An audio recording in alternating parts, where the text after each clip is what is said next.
2021년 발테르와 안드레아는 결혼했어요. 겉으로 보기엔 완벽한 조화 속에 사는 행복한 부부였죠. 환한 미소와 함께 올린 운동 인증 사진들, 그 뒤에 가려진 결혼 생활은 곧 질투와 배신, 그리고 감정적 혼돈으로 물들기 시작했어요. 안드레아는 점점 더 집착하고 질투심에 사로잡혔고, 그녀의 어두운 과거와 결합하며 이 모든 것이 결국 잔혹한 범죄로 이어지고 말았습니다. 발테르드 바르가스 아이타는 향년 41세로 보디빌딩계의 진정한 아이콘이었어요. 브라질 산타마리아 출신인 그의 어린 시절은 깊은 상실감으로 시작되었죠. 발테르가 겨우 2살 반이었을 때 아버지가 세상을 떠났거든요. 이후 어머니 가이시드 바르가스 아이타는 홀로 그와 두 남매를 키우는 책임을 떠맡았습니다. 가이시 씨는 발테르를 마음이 착한 어린 소년이었다고 기억해요. 남편의 죽음 이후 이어진 감정적, 경제적 어려움 속에서도 어머니는 아들을 지원하기 위해 모든 것을 다 했습니다. 심지어 발테르가 훈련하고 일할 수 있도록 집안의 작은 체육관까지 만들어 주었죠. 이 초기 격려는 평생의 보디빌딩 열정의 토대가 되었어요. 어머니의 선견지명이 결정적이었죠. 그것은 발테르가 에너지와 피트니스에 대한 사랑을 건설적인 무언가로 쏟아붓게 해주었고, 어린 시절의 비극을 미래 경력의 초석으로 바꾸어 놓았습니다. 청소년기를 거치면서 발테르는 이 분야에 전적으로 헌신하며 보디빌딩계에서 두각을 나타내기 시작했어요. 2013년경 그는 체육 교육 학위를 취득하며 자신의 열정을 직업으로 삼았습니다. 개인 트레이너로서 발테르는 지역 체육관에서 일하며 집중력 있고 규율 잡힌 선수로서 명성을 쌓았죠. 인스타그램에는 11,000명이 넘는 팔로워들과 엄격한 운동 루틴과 식단을 자주 공유했어요. 어머니는 그의 삶에서 여전히 중심인물이었고 계속해서 그의 경력을 지원했습니다. 어머니는 그가 보디빌더라는 이유로 편견에 직면하는 일이 잦았지만 결코 꿈을 포기하지 않고 굳은 결단력으로 앞으로 나아갔다고 말했어요. 후에 발테르는 새로운 직업 기회를 찾아 샤페코시로 이사했습니다. 그곳에서 그는 지역 체육관에 개인 트레이너로 자리 잡고 고객을 지도하는 동시에 지역 및 전국 보디빌딩 대회에 출전했죠. 그의 경력은 비로소 날개를 달았습니다. 발테르는 6번의 주 타이틀을 획득하며 육관왕이 되었고, 2024년에는 이 스포츠에서 가장 권위 있는 행사 중 하나인 세계 피트니스 연맹 챔피언십에서 2위를 차지하는 쾌거를 이루었습니다. 주변 사람들에 따르면 보디빌딩은 발테르에게 거의 종교와 같았다고 해요. 그는 20년의 세월을 자신의 신체를 완성하고 고객들에게 건강한 라이프 스타일을 전파하는 데 바쳤습니다. 2024년 발테르는 댕기 출혈열에 걸렸지만 그는 굴하지 않고 대회 준비를 위한 훈련을 계속했다고 합니다. 2021년 발테르는 그가 일하던 체육관 중 한 곳에서 만난 안드레아 카르발리와 결혼했어요. 부부는 샤페코의 한 아파트에서 함께 살기 시작했습니다. 안드레아는 종종 발테르와 함께 피트니스 행사에 동행했고 그의 곁을 지키며 모든 성과를 축하해 주었다고 해요.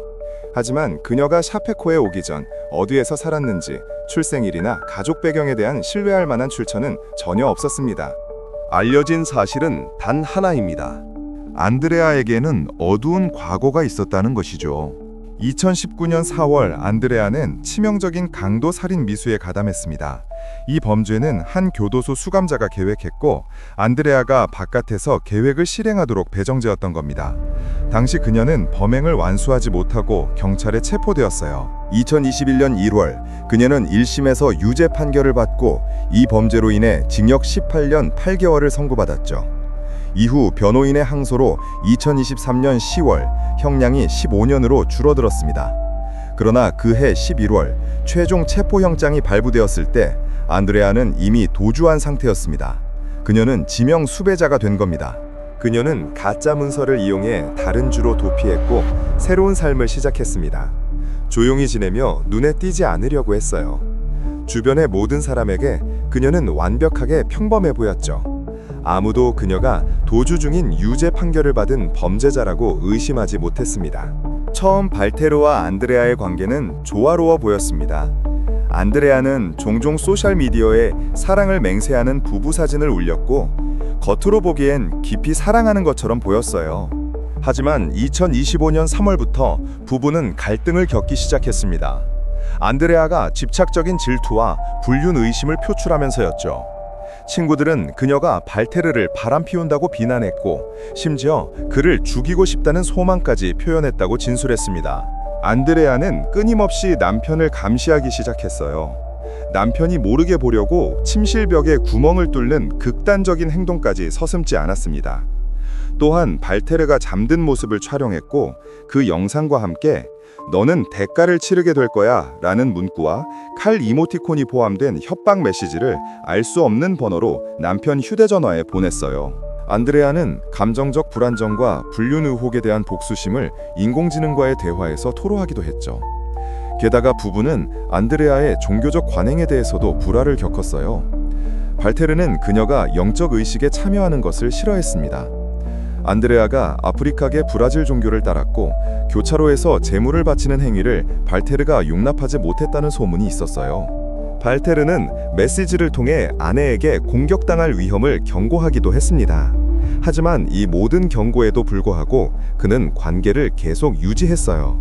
이 모든 갈등 속에서도 발테르는 항상 긴장을 완화시키려 노력했고 자신의 경력에 집중했습니다. 그러나 그들의 결혼 생활은 점점 더 유지하기 불가능해졌고 결국 잔혹한 범죄로 치닫게 됩니다. 2025년 9월 7일 새벽 샤페코 시내 9월 7일 거리에 위치한 부부의 아파트. 발테르는 알몸으로 깊은 잠에 빠져 있었어요. 질투심에 완전히 사로잡힌 안드레아는 부엌에 있던 커다란 식칼을 들었습니다. 조용히 다가간 그녀는 기습적으로 그를 공격했죠. 첫 일격은 발테르의 경정맥을 강타했습니다. 발테르는 간신히 잠에서 깼지만 몸을 방어할 수 없었어요. 첫 상처의 심각성이 그의 힘을 완전히 빼앗아갔기 때문이겠죠. 경찰이 공개한 부검 보고서에 따르면 발테르는 총 21번이나 칼에 찔렸습니다. 얼굴, 목, 머리, 가슴, 복부, 팔, 다리 등 전신에 걸쳐 상처가 발견되었어요. 손바닥에 난 깊은 상처는 발테르가 필사적으로 자신을 방어하려 했음을 보여주지만 그는 이미 엄청난 양의 피를 흘린 상태였습니다. 치명적인 상처를 입은 발테르는 복도를 따라 기어갔어요. 건물 계단으로 이어지는 피자국이 선명하게 남겨졌죠. 이웃들은 발테르가 "하나님, 왜 저에게 이러십니까?" 라고 절규하는 소리를 들었다고 진술했습니다. 한 주민은 자신의 문 구멍으로 알몸의 발테르가 피를 흘리며 계단 쪽으로 기어가는 모습을 보았다고 말했어요. 하지만 그 누구도 두려움 때문에 선뜻 도움을 주지 못했습니다. 발테르는 결국 계단에서 의식을 잃고 쓰러졌습니다. 피로 뒤덮인 알몸이었지만 그 누구에게도 도움을 받지 못했죠. 경찰이 현장에 도착했을 때 그는 이미 같은 계단에서 사망한 상태였고 그를 구할 수 있는 것은 아무것도 남아있지 않았습니다. 한편 안드레아는 팔, 손가락, 머리에 약간의 상처만 입은 채 정당방위였다고 주장했어요. 발테르가 자신을 먼저 공격했다고 말했죠. 그녀의 진술에 따르면 발테르가 부엌에서 그녀를 공격했다는 겁니다.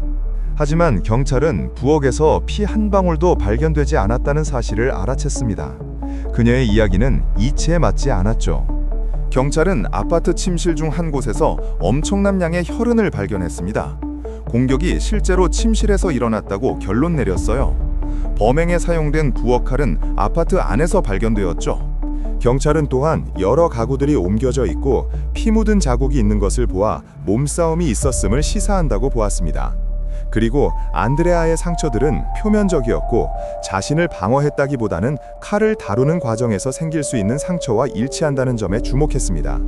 마치 그녀가 정당방위를 주장하기 위해 스스로 상처를 낸 것처럼 보였어요. 안드레아는 현장에서 경찰에게 현행범으로 체포되었습니다.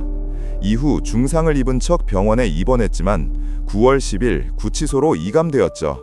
이 잔혹한 범죄는 샤페코를 충격에 빠뜨렸습니다. 육관왕을 차지한 발테르는 그 지역의 영웅과도 같았거든요.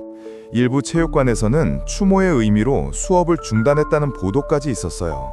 심각한 범죄로 인해 도주 중이던 안드레아는 그동안 가짜 신분을 사용하며 아무도 모르게 살았지만 경찰서에서 경찰관들은 마침내 그녀의 진실된 정체를 밝혀냈습니다. 샤페코 강력범죄 수사과가 진행한 수사는 10월 1일 이 범죄가 사소한 동기에 의한 고의적 살인이며 피해자가 자신을 방어할 수 없었던 상황에 해당한다고 결론 내렸습니다. 안드레아는 진술에서 범죄 사실을 시인했지만 남편을 3번만 찔렀다고 주장했어요. 그녀는 범행 동기가 지난 3월에 발견했다고 주장하는 불륜 의혹과 더불어 종교적 갈등 때문이었다고 설명했습니다.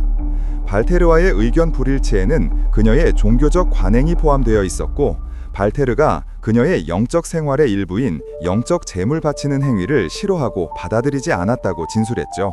그녀는 지속적으로 범죄를 정당화하고 자신을 피해자로 묘사하려 했지만 그녀의 전과 기록과 아파트에서 수집된 증거들은 그녀에게 불리하게 작용했습니다. 당국은 모든 증거가 안드레아에 의한 계획된 범죄였음을 시사한다고 보고 있으며 이는 그녀의 상황을 더욱 악화시켰습니다. 현재 안드레아는 재판을 기다리며 여성교도소에 수감되어 있습니다. 그녀는 발테르에 대한 범죄로 최대 30년의 징역형을 선고받을 수 있으며 이는 강도 살인 미수로 받은 15년 형량에 추가될 것입니다.